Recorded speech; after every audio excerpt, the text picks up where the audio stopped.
Hello everyone. Hi, this is Sriranga Kulkarni. Uh, I am a technology professional working at a US-based multinational company which deals with technology and application of technology to solve real-life problems in finance industry.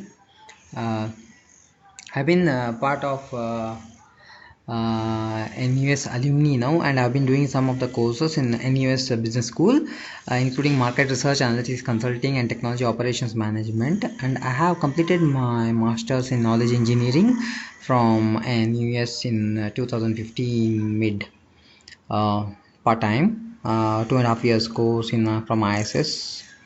Apart from that, I have a degree in computer science and engineering from Indian University.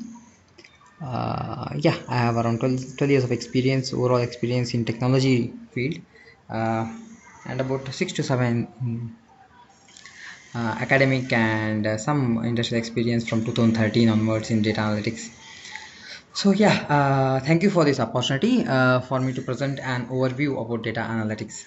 So if any queries or questions, or if you want to connect me on LinkedIn, you can do so at the provided email ID, the sriranga.kulkarni at gmail ID, and my NUS ID is kulkarni.sriranga@u.nus.edu, and my LinkedIn address is Sriranga Kulkarni. Okay, so yeah, let's begin. Kindly let me know in case of any queries via email or via text in the message. Thank you. So this is today's agenda. First, we'll go through what is data analytics actually, and where does business analytics stand in the data analytics scope, overall scope, and types of data. That is actually what I feel is important to understand the types of data. To because Yeah, I will explain you in the later section, and then the types of analytics. What are different types of analytics? How we can divide into multiple segments, and then some important different areas of applications of analytics. Okay, so what is data analytics? Analytics is the use of data, which is the core part of any analytics application or area. Technology and tools. There are a wide variety of technology and tools available in recent past and from the beginning as well, but recent past it has a lot of options or choices, both from academia as well as industry, and various statistical and quantitative methodologies that can be applied on the data so that the users gain improved insight about their business problems, their business operations, and make better and effective fact-based decisions so that the business goals are met. So most of the data analytics problems have a business goals in mind. They start from the business goals first actually.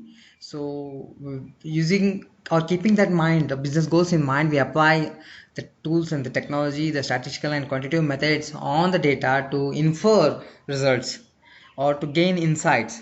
So this process can be described as, so the data analytics is a process of extracting knowledge from data. So this includes gathering of data, collection of data, data transformation, applying analytical and other technical modules on the top of data, coming up with multiple insights and references, and then storytelling of the data. So after we tell a story or two about after understanding the data, it can be termed as knowledge. So for example, we have a number 25. So if we apply a unit degree Celsius to the number 25, it will be information. So we know that it is talking about the data itself is talking about the temperature. So whether we need to take out umbrella or not, if we can infer from the temperature 25 degrees Celsius, that is the knowledge part, or some people call it wisdom part. So data is in the number 25. When we apply units or measurements to it, that is 25 degrees Celsius, it will be a information. And then based on that information, if you want to deduce something, infer something, or provide insights or understand insights, then that part is known as knowledge. So business analytics is a subset of data analytics. So what is business analytics? So business analytics is a subset of data analytics. So business analytics mainly is focused on applying analytics for certain business goals or business understanding, so that there can be better management of customer relationships. Suppose if you are considering about the CRM, many CRM softwares, customer relationship softwares, they gather data, a lot of data. By using that customer data, we can actually improve the customer relationships or manage the customer relationship in a better effective way. So that is this is the problem statement is managing of customer relationships. So applying analytics techniques on the customer data to manage the effective customer relationship is known as application of business analytics. And financial and marketing activities, like stock market analysis and forecasting, wealth management for investment banking managers or asset management companies. So and marketing targeted products using market segmentation and market research analytics. So all these activities involve application of business analytics. This can be grouped under financial and marketing activities. Supply chain management, as we all know, supply chain management requires a lot of network analysis. So the data gathered at various point of this supply chain uh, can be analyzed, and then insights can be found on how to optimize and optimize the different stakeholder operations and make the supply chain management more effective using analytics. Human resource planning includes two kinds actually: internal stakeholder human resource planning and external stakeholder management. External stakeholder management usually revolves around hiring of a new resources for a company, and then how the talent can be matched and how analytics can be used there. Analytics can be used there for matching the skills and experience of a potential candidate for the company requirements. How the job advertisement can be targeted to certain job market portals. So all these use cases come under external human resource planning. And internal human resource planning is something related to assigning certain tasks or allocating certain resources to certain projects inside the company. If there is any cross department employees available, so that we can effectively utilize the skills and expertise and interest of individual employees in within the company or organization. And pricing decisions, I think the pricing decisions can be pricing on commodity, pricing on a service, pricing on a product, pricing, fund pricing, insurance policy pricing, stock pricing, whether to buy or sell. So different kind of pricing decisions can be made using business analytics applications. Sport team game strategies. So sport team game strategies involve analyzing a certain team's strength and weakness and opponent's strength and weakness, and strategizing a game plan based on the data we have. So in the last couple of last decade specifically, the use of analytics in the sports team game strategies have been immensely helpful actually. So the more the data that is analyzed, most of the time when the teams before entering on the field, they already know what to do actually. It's just execution of those plans most of the times. So it's been a huge interest, the sports analytics part. So yeah, these are some major business analytics applications I could think of. So Yeah, now okay, we can apply business analytics, but why we want to apply business analytics for the data? So we need to understand that there is a strong relationship of business analytics with profitability of business, revenue of businesses, and thus if we increase the revenue, profitability, and reduce the operating cost of any business, then there would be a value add to shareholder as well as individual customers directly. So business analytics helps us to understand the business operations data, customer data, product data, all the data pertaining to the organization, better understanding. It gives a better understanding. BA is vital for business to remain competitive, because the more insightful understanding we have our own business and the competitive businesses in the market, the more informed decisions can be taken by the management. So in that way it increases, or it's an important part for businesses to remain competitive.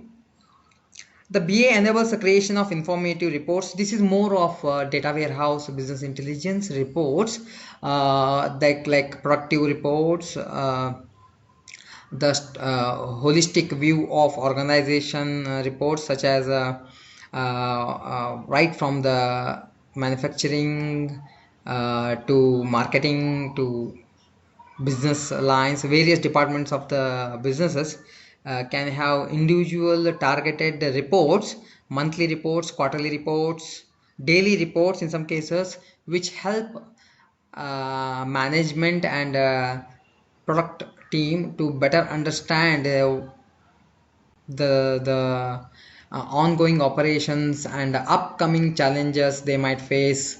So actually BA enables us for creation of informative reports.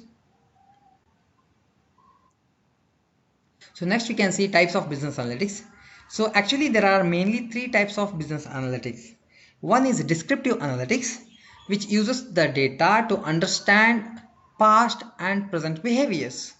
So there is a huge number of data collected across different departments or different systems in an organization. So this data is in a technical format, if you ask me, either in a relational data or non-relational data, that is either in using the tables and columns, rows and columns to represent the data like in a traditional relational database, or relatively new one, NoSQL or file formats. NoSQL is like the data stored in a tree format, text format, which is not organized. So descriptive analytics to deals in generating or combining analytics techniques using graphs, reports, summarizations, visualizations to represent the data in a form that is more understandable and more insights can be driven. So the raw data is transformed into a data that can be understand easily, make intuitive decisions. So this descriptive analytics is more about how the previously captured data and current data can be understood, whether are there any direct stories that can be inferred from the current and past data. Predictive analytics. So predictive analytics is analyzing the past performance. So descriptive analytics is more of visualization and representation and transformation of the past and present data. Predictive analytics is more of analyzing that data by applying some algorithms and deducing some inferences or results. Prescriptive analytics is two parts actually. One is the use of optimization techniques. Suppose there is a supply chain management where there's some delivery system that can be optimized for certain traffic rules and certain paths to be taken, so that the delivery of the logistics can be taking an optimized way optimized way and then deliver things very fast or in a cost effective manner.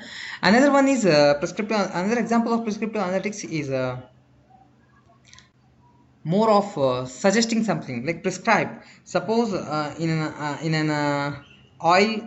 in an oil industry, sensors play an important part. So in oil industry, companies have a lot of sensors embedded in many mechanical and instrumental tools in the refineries. So if certain sensors go wrong, or based on the data we see that capability of certain sensors are going down, so we can predict that this certain type of sensors uh, will be malfunctioning in within next 10 to 15 days. So what is the prescribed action for it? Go and either we can prescribe some of the actions like okay, go and check that part of the machinery so that sensors are back to work. So we prescribe what to do based on some analysis.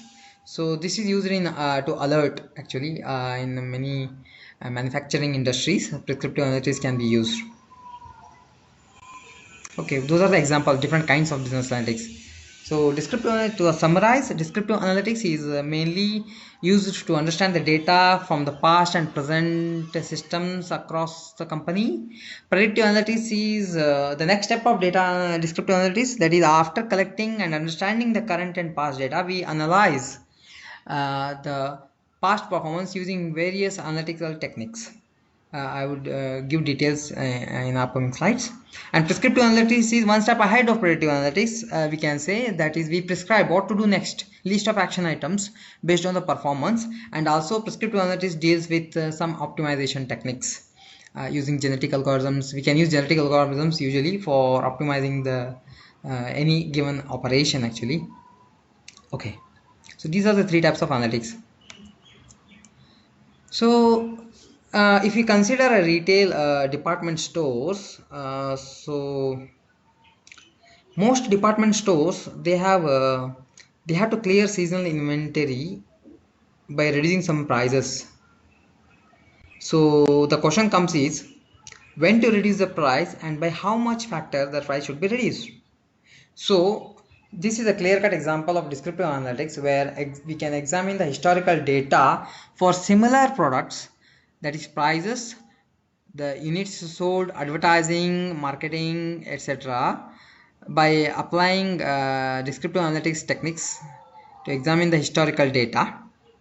And then we can use predictive analytics to predict the sales based on the price, and then we can prescribe the best sets of pricing and advertising to maximize sales revenue. So this comes under prescriptive analytics. So you can see here we can use all three types of analytics uh, in combination so that our business problem is solved. So the business problem here is how to reduce the price of the items and by how much so that we can clear the seasonal inventories.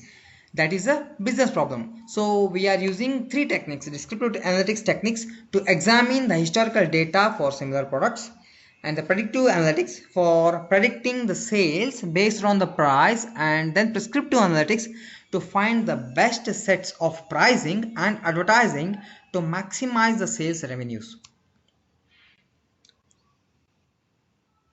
Okay, now comes to the some technical part. I felt okay, this technical part is a bit required to better understand the different terms of business analytics. So the first technical part is data. What exactly is data? Data is a collection of facts and figures. It may or may not have units. The moment it has units, it becomes information usually. In our earlier example, we saw 25 degrees Celsius. 25 is a fact. When we apply degrees Celsius, then it becomes information. So data is actually a collection of facts and figures. Database is collection of computer files containing data. Database is used to actually store data. And information, any deduced data or analyzed data can become information. The metrics. So metrics are usually used to quantify a performance. For example, If you want to study the average salary of a person for a given industry, for a given country, so we usually use median as a metric. So if you observe, the salary is always told in terms of median salary, not the mean salary. So here the medians are used to quantify the performance. Measures are numerical values of metrics. Discrete metrics involve counting, like on time or not on time, and number or proportion of on time deliveries. So these are discrete metrics. Continuous metrics are measured on a continuum, meaning delivery time, the package weight, the purchase price. So these are continuous metrics. Okay, we can consider a sales transaction database file, which contains sales transactions, which has a simple database file. Suppose we consider it as records or customers. So if you see here the bold labels, the table name we can consider it as a sales transactions, and the columns signifying ABC, right? ID, region, payment, transaction code, source, amount, product, time of day. All these are attributes. And each row from 4 to 13 and so on are called records, and the sales transaction itself is an entity. So information from multiple internal and external resources, such as okay, now we understand the data. So next question is, what is big data? So the information from multiple internal and external sources, transactions, social media, enterprise content, sensors, mobile devices, Internet of Things, many of the machines, instruments generate data in both software and hardware world, from both external world as well as internal software world. So all these data are being collected. So together, so the different companies leverage these data to adapt products and services to meet customer needs, optimize operations, optimize infrastructure, find new sources of revenue, and can reveal more patterns and anomalies in the data collected. But this huge amount of data varies in its varies or characterized by its variety, its volume, and the way it is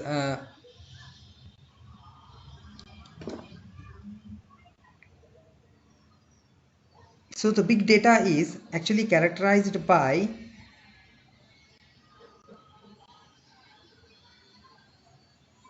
they say the big data is characterized by 4 V's actually. So the 4 V's can be first is volume, the humongous volume. So the rate at which the data is collected is huge volume. And then the variety, the different kinds of variety that have been collected over the period of time. And then there is a velocity, the speed I told you, and the veracity is the data at which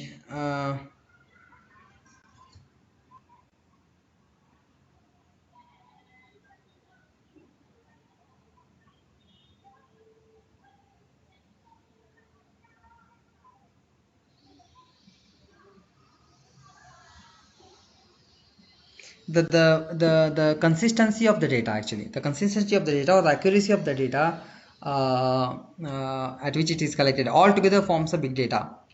So big companies can leverage this data to adapt products and services to meet customer needs, optimize their operations, business operations, optimize infrastructure, find new sources of revenue, and can reveal more patterns or trends or any anomalies or outliers that may be analyzed after analyzing the data.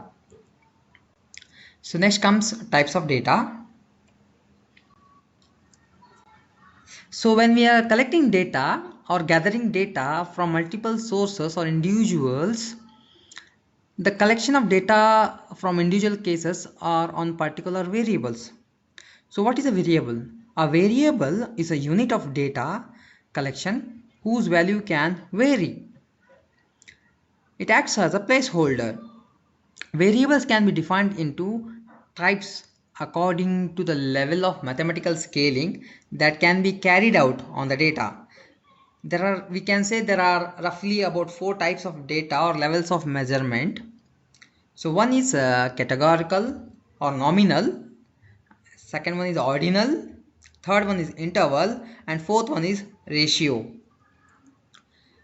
So if you consider classifying the data elements in a purchasing database, so suppose if you consider a database with the entity purchase orders as a table, and then which has details about the suppliers and the items that the supplier is doing and the dates and the item number, order number.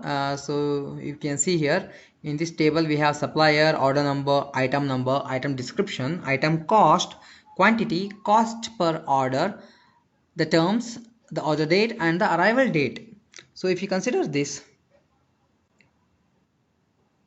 then we can say the supplier name is a categorical data, the order number is also a categorical data, and item number, item description are also categorical data.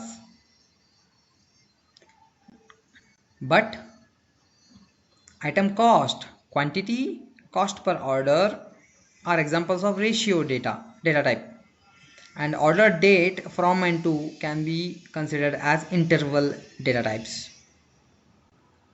So what exactly is categorical data? How we can define it? The nominal data or the categorical data is the data that comprises of categories that cannot be rank ordered. So each category is just different.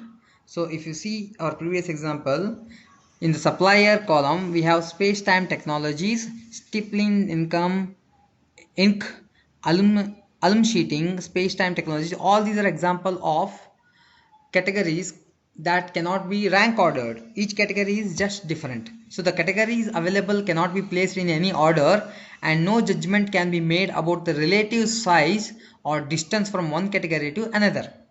Categories bear no quantitative relationship to one another. So for example, customer's location, suppose either it's Asia, Singapore, America, Europe, it's just different. There is no relationship, quantitative relationship between each location of customers. Employee classification like manager, supervisor, associate. So if you consider only the manager, the supervisor, not his relationship, only associate, there is no quantitative relationship between one another. What does this mean? No mathematical operations can be performed on the data relative to each other.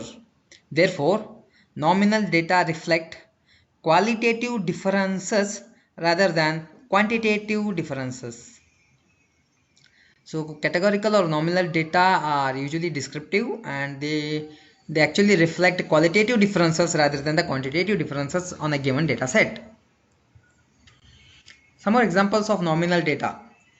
Suppose there is a question, what is your gender? Suppose male or female and other thing, and did you enjoy the film? Yes, no, or don't want to answer. So all these kind of examples are nominal data. Nominal data can be used for systems for measuring. Each category should be mutually exclusive, and the system of measurement needs to be exhaustive. For example, variables that have only two responses like yes or no are known as dichotomies. Usually we will come across many dichotomy kind of variables when we are analyzing a lot of nominal data. Now next type is ordinal data. Ordinal data is a data that comprises of categories that can be rank ordered. Similarly, with the nominal data, the distance between each category cannot be calculated, but the categories can be ranked above or below each other. Example like college football rankings, survey responses either poor, average, excellent, very good, good. So these kind of data come under ordinal data types. These do not have fixed units of measurement. So what does this imply? We can make statistical judgments and perform limited mathematical operations on ordinal data. How satisfied are you with the level of service you have received? So the user response would be one of the 5 responses: very satisfied, somewhat satisfied, neutral, I don't want to tell anything, somewhat dissatisfied, and very dissatisfied. So based on the responses or the gathered responses from multiple sources for this survey, we can actually do some of the limited mathematical operations, such as how many percentage of people are satisfied with the survey or very satisfied with the services using this survey. Interval and ratio data. Both interval and ratio data are example of scale data. Scale data is in a numeric format: $100, $50 for price of the product or a service. Data that can be measured on a continuous scale. The distance between each can be observed and as a result measured, because we can find the difference between $100 and $50 using mathematical operations. And then the data also can be placed in a rank order. Suppose we can easily say or rank a product by its price, whether it's expensive, non-expensive. That is again ordinal data, but if we rank it on $50, $100, $150, then it's ranked by lowest value. So we can place a product on a numerical data for scaled data. So interval data is ordinal data but with constant differences between observations. Ratios are not meaningful though. Example, time. Time moves along the continuous measure or seconds, minutes, hours, etc. and is without a 0 point of time. Temperature, it moves along the continuous measure of degrees and is without a true zero. And SAT scores or any examination scores. Now the ratio data. Ratio data is measured on a continuous scale and does have a natural 0 point, meaning ratios are meaningful. Example, the monthly sales, monthly sales of a product, or monthly sales by a manager or a sales manager or a department, delivery times, height and weight of the person, age of a person. All these ratios are meaningful. Now comes types of analytics. So before going to types of analysis, we need to understand what is decision model. Actually, decision model is an abstract representation of a real system, an idea or an object which captures most important features, which can be written in a verbal description or can be displayed in a visual way or a mathematical formula or a spreadsheet representation. Suppose if we are trying to model a brain, then our brain has inputs and an output. Or if you want to model a calculator, mathematical calculator, it can be modeled using a drawing where it has 2 or multiple inputs and an output, and the function to do that calculation is in a box. So we are representing a calculator using a box, using a mathematical notation. It can be also be represented by mathematical formula. So suppose A equal to B plus C is a mathematical formula where B and C are the input parameters and A is an output parameter. So we are actually building a model for addition of two numbers or two entities.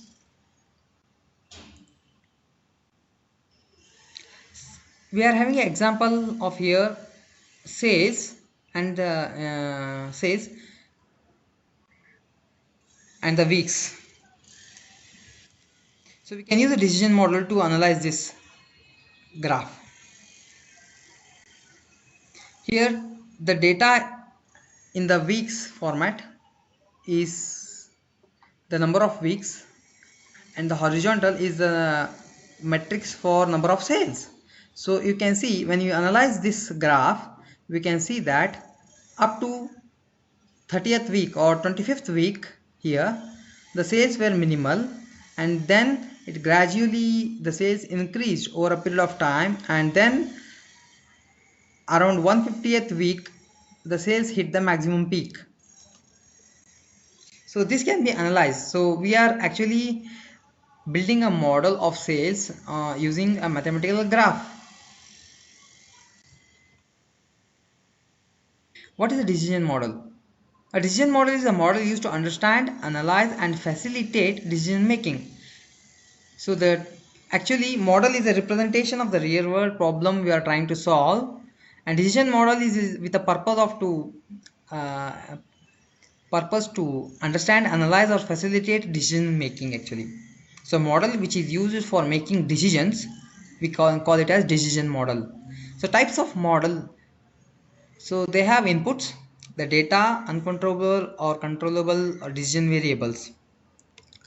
So descriptive decision models simply tell us what exactly it is and describe the relationships because it falls under descriptive analytics. So they do not tell the users what to do. They just tell what exactly is currently present based on the past and present data. We have seen this here in the sales. It is actually telling us, is giving an idea of exactly what happened to the sales over the weeks over a period of time. So it is not telling us how to increase the sales, how to increase the sales with limited time. So all these things are not being analyzed in this graph. It is only telling us or representing the data, the sales data versus the weeks in a mathematical representation way so that we can understand the data better. So descriptive analytics, as informed earlier, such as reporting or OLAP in the data warehouse, dashboards, data visualization, have been widely used for some time now. Actually, I think couple of decades. They are the core of traditional classic business intelligence landscape. So we can see here sample. We can see here sample BI reports in an Excel sheet or CSV format. This is a graphical reports, visualization, data visualization, and this is the 3D plotting of some of the variables in that using the tabular format, 3D format or a cube. So what exactly descriptive analytics tells us? It actually tells us what has actually occurred. So descriptive analytics such as data visualization is important in helping users interpret the output from predictive and prescriptive analytics that we will see later. But actually at the core, what exactly descriptive analytics is telling is what has actually happened over past and current data.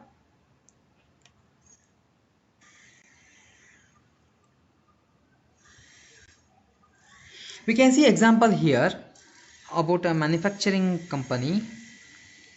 We can see here there are two lines. One is red line, which is a manufacturer, and one is a blue line, that is outsource.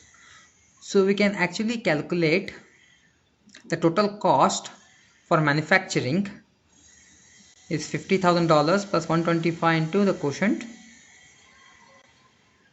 and the total cost for outsourcing, if suppose it is 175, then we need to calculate the break-even point. As you can see, the break-even point can be set here as 1000 at 1000 units because there's an intersection here. It's called as break-even volume, this line. So behind to this point, the manufacturing is more economical, and after the break point, the outsourcing is more economical. This is called a break-even decision model, where we analyze the data and plot the graph to understand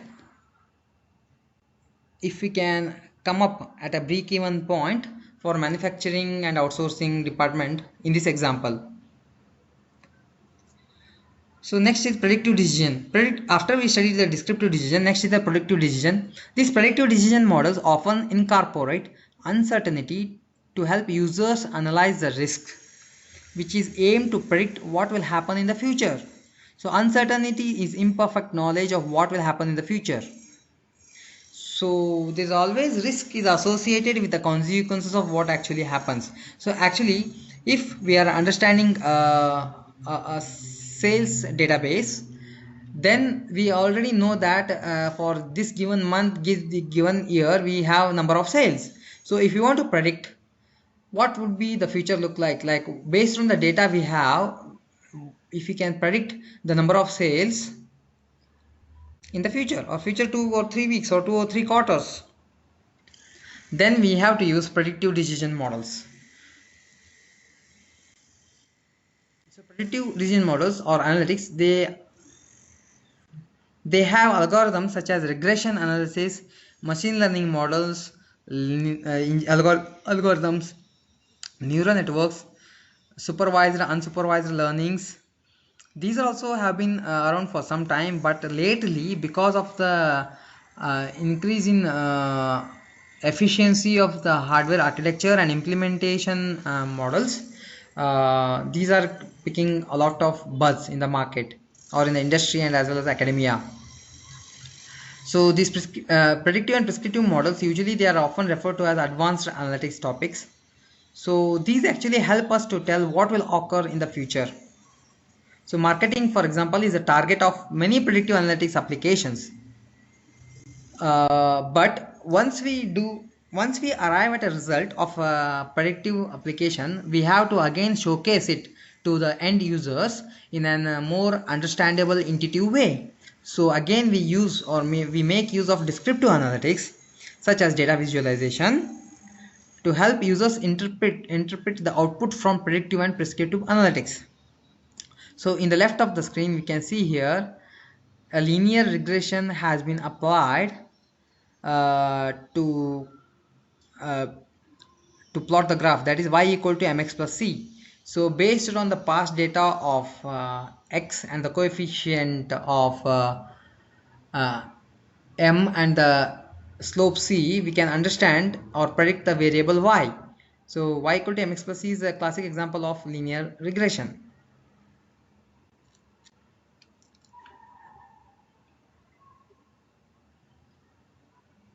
Okay, as you can see here, this is a linear demand prediction model.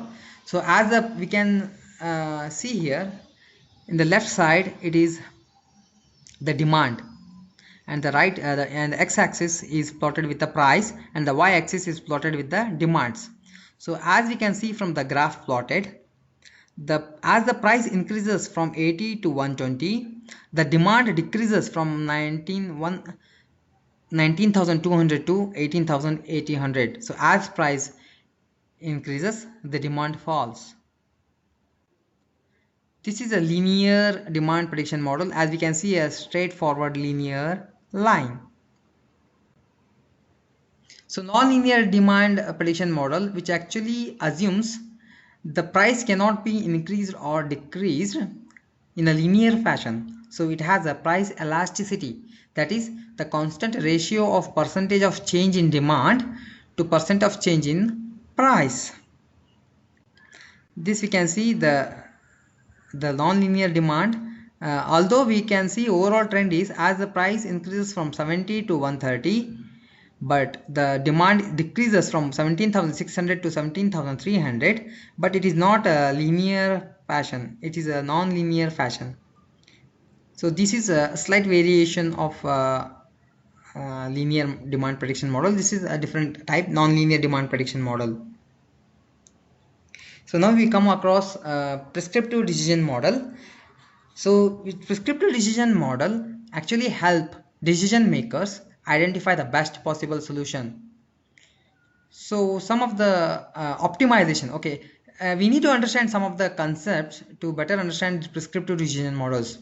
Suppose now currently we want to understand optimization. Optimization deals with finding values of decision variables that minimize or maximize in some cases something such as cost or profit. Suppose we want to minimize the cost involved in delivery of a system or delivery of a good, then we have to understand what are the various decision variables that are involved in a delivery system. Suppose if you want to deliver a good, such as a web portal or a e-commerce market is delivering a product. So we need to first understand what are the variables. The variables are the cost of purchase of the good, the distance to the delivery address, the time of the delivery, the vehicle or the measure used to delivery, the instrument used to delivery.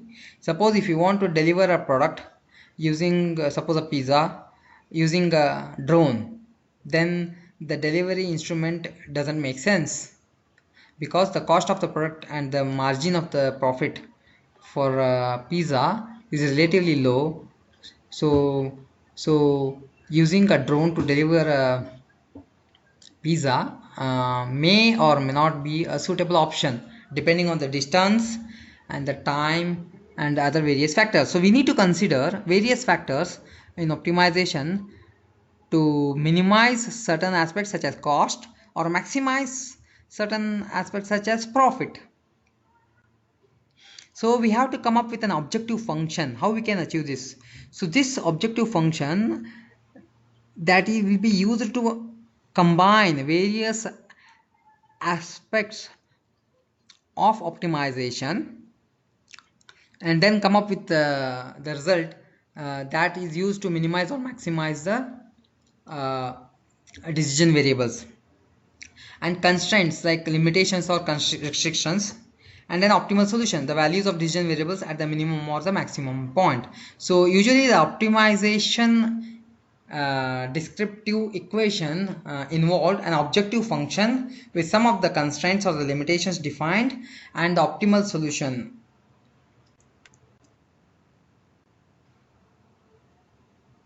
So usually prescriptive analytics are often referred to as advanced analytics as well, along with the predictive analytics. So it includes regression analysis, machine learning and neural networks and other things, clustering, etc. Usually it involves often for the allocation of scarce resources. For example, we can use mathematical programming for revenue management, which is very common for organizations that have perishable goods. Like for example, hotel rooms, airline seats, all these allocation programming, like allocation of scarce resources. Suppose if you want to allocate rental cars, or if you want to allocate hotel rooms, and we know the number of airline seats, we know the number of customers or the users that are going to use our resources. Here in this case our resources are rental cars, hotel rooms, airline seats, etc. And we want to allocate this to a certain number of x number of users. So we may use optimization techniques here to come up with a mathematical programming where we can allocate these resources in an optimized or economical way to maximize the profit. For example, hotels like Harrah's has been using revenue management for hotel room pricing for some time, and many organizations are using revenue management for hotel room pricing for some time.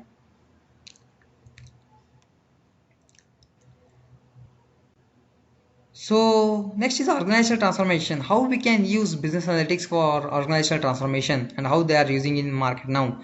Actually, the organizational transformation is basically by the opportunity or the need.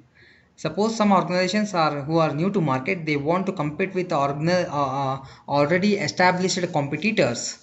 They want to take an advantage, or they want to establish or make a brand out of them for themselves in the market. So that becomes a necessity. Or sorry, now that becomes an opportunity because they are now going into a new market.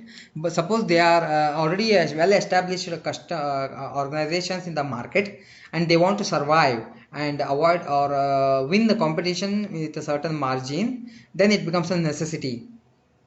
So by then the firm adopts into a new business models which is enabled by analytics.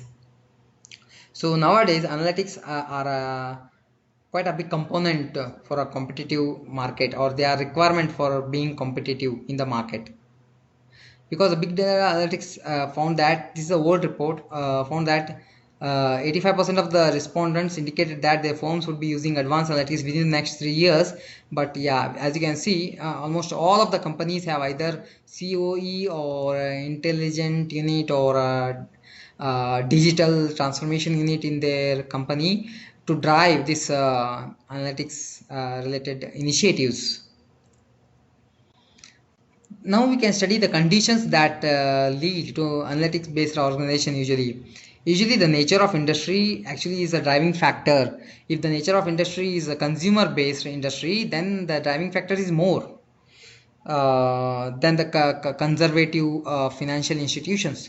Although the conservative financial institutions do give due importance to analytics in a back end or in-house initiatives, they may not be visible to directly to the end consumers, but they incorporate analytics based initiatives into their already existing operational procedures and systems. But the B2C marketing or B2C businesses, we want to book a air ticket, then air travel or travel booking, hotel booking, all these consumer based industries, they showcase the use of analytics in their day-to-day products and offerings, which are directly consumed by end users. Seizing an opportunity, suppose a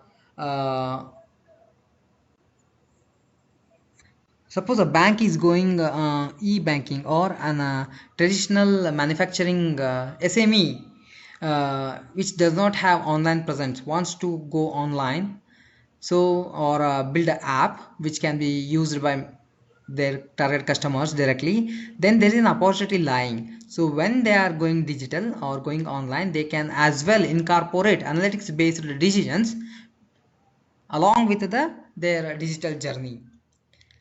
So that can be one of the major conditions that lead to use of analytics in the organizations. Third is responding to a problem. So suppose in the latest case of coronavirus, there was a need for some of the organizations to come up with daily and up-to-date visualizations, infographic related to coronavirus, its spread, the precautions, the impact, and the current situation. Various detailed aspects have to be there, showcased to the end users or the general population, so that the awareness of the problem is spread and reach more people, and the precautionary measures to be told or to be made aware, reaching wide audience. So to respond to this problem, various analytics techniques, data gathered from various sources, were built to provide visualizations of current situation of the coronavirus problem. So this is responding to a problem, is a latest example of incorporating analytics based techniques in solving a problem. So business analytics can be used to tackle complex problems and provide individualized solutions. Like suppose if you want to travel to a country and to want to buy uh, buy a travel insurance. So based on your need and the location you are traveling to, based on the risk, your age, uh, the business analytics recommender systems can recommend products and services that are the needs of the individual customers actually. So when there is a considerable interaction with customers, or when the dollar value of interactions with each customer is very high, such as uh, B2C websites, business to consumer websites, then the analytics can be used to tackle those complex systems. So if suppose there are several high volumes of markets through standardized products and services like Amazon or other e-commerce websites, each customer interaction has a low dollar value. Suppose okay, if you buy a purchase, if you are browsing only the products and not buying it, then it's actually low. Customer interaction has a low dollar value. Customer interactions are generally conducted through technology rather than person to person. So e-commerce websites are classic examples of customer interactions which are generally conducted through technology, that is a web portal, than the person to person. So these are likely to be analytics based, like we already mentioned, like Flipkart, Amazon, or eBay, or Lazada, or many other web portals, web e-commerce websites in the internet. So the nature of industry like online retailers, there are BI applications that we can use to analyze the click stream data, to do customer profitability analysis, to customer segment analysis, which we can analyze the customers based on their demographics, their location, their age group, their buying habits. Different customer segmentation techniques are available, and customer profitability is something like over the period of time how can we maximize the profit for a given customer based on their purchasing behaviors or patterns. Product recommendations, using a priori or other association algorithms, actually we can recommend certain products based on the history of purchasing of products by a particular customer. Campaign management, this is usually used for new products. Pricing also is for used for new products launch. Forecasting is usually in the financial market usually, and also in the sales and marketing departments of various organizations, where forecasting techniques are used to forecast the sales or the profits or the customer churn rate or stock value in banks or return of investment in certain funds. So various examples for forecasting.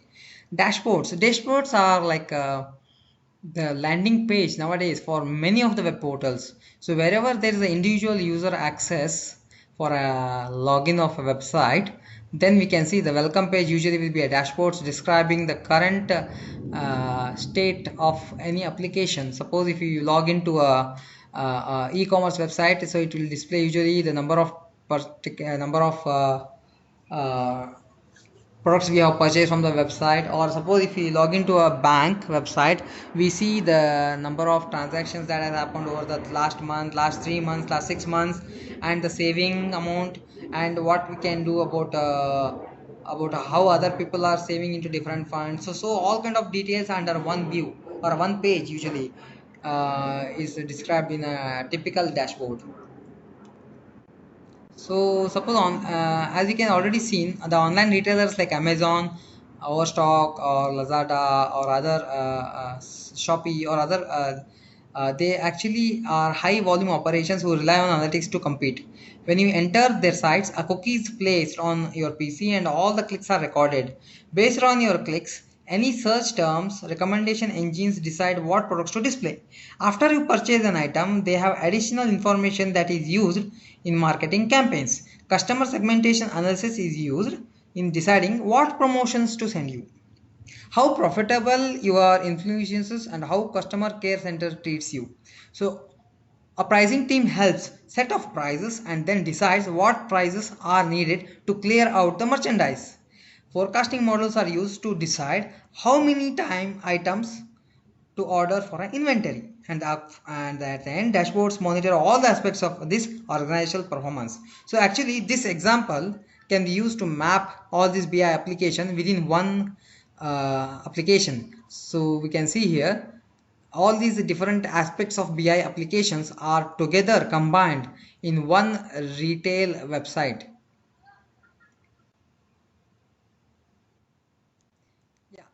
That's it from some my side for now. Kindly share your feedback and any improvements, and if you want to include more examples or graphs or something, please write to me at sriranga.kulkarni@gmail.com or kulkarni.sriranga@u.edu, or you can contact me at my LinkedIn page. Thank you NES Backed for this wonderful opportunity. Looking forward for few more sessions in the future. Thank you.